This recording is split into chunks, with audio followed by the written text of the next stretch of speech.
Settimana tormentata per il calcio in generale, ma anche per i nostri calciatori che sono ritrovati in molti casi a vedere la loro partita rinviata oppure a andare incontro a delle sconfitte brucianti stavolta dopo tante cose andate bene. Partiamo proprio dalla Serie A, dove c'è stato il risultato negativo per il Lecce, la squadra di Serie A più sarda che c'è. Vigorito, De Iola e Mancoso hanno giocato nella pesante sconfitta rimediata contro la Roma, 4-0 il passivo, tutti e tre in campo comunque i giocatori sardi. Per quanto riguarda invece gli altri giocatori della Serie A, non sono andati in campo né Murru e tantomeno è andato in campo invece Ragazzu, visto che i due giocatori non hanno proprio giocato, e anche Sirigu ha dovuto rinviare il suo appuntamento. Per quanto Sirigu e Barello, l'abbiamo detto tante volte, non facciano parte del giro della nazionale sarda, perché ormai coinvolti nettamente dal discorso della nazionale italiana. In Serie B, grande perla di Marco Sau, veramente un gol strepitoso alla Sau in quella di Entella, o meglio in quello di Chiavari,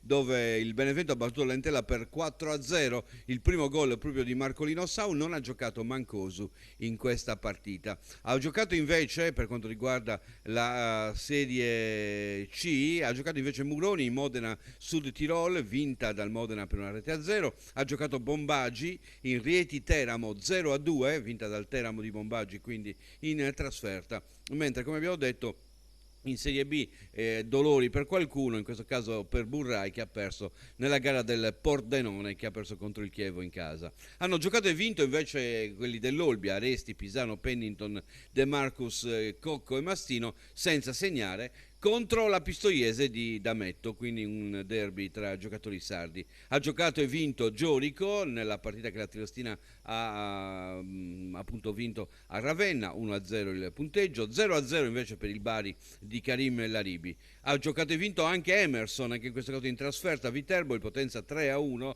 solo nel secondo tempo ha giocato invece Dettoli, titolare invece il brasiliano. E infine ha giocato e vinto anche Izzillo in Rende a Vellino, la partita che l'Avellino ha vinto per 1-0. E siamo ai gol della Serie D che dicono tanto, con la possibilità di vedere chi è andato a rete. C'è un gol particolare che è quello di Stefano Sarrizzu in Recanatese Chieti. Sarrizzu gioca con il Chieti, il gol dell'1-0, addirittura ci sarà il 2-0 per il Chieti nel primo tempo, ma poi la Recanatese riuscirà a capovolgere il risultato. Hanno segnato i due Pinna, Samuele Pinna nel 2-2 della Torre Sadanagni, e in gol anche Giovanni Pinna del Latte Dolce nella partita vinta contro la Dispoli. Quest'ultimo gol lo vediamo, come in precedenza abbiamo visto quello del Chieti di Sarrizzu. Infine il gol di Francesco Virdis per il 2-0 appunto del Latte Dolce contro la Dispoli nel campionato di Serie D.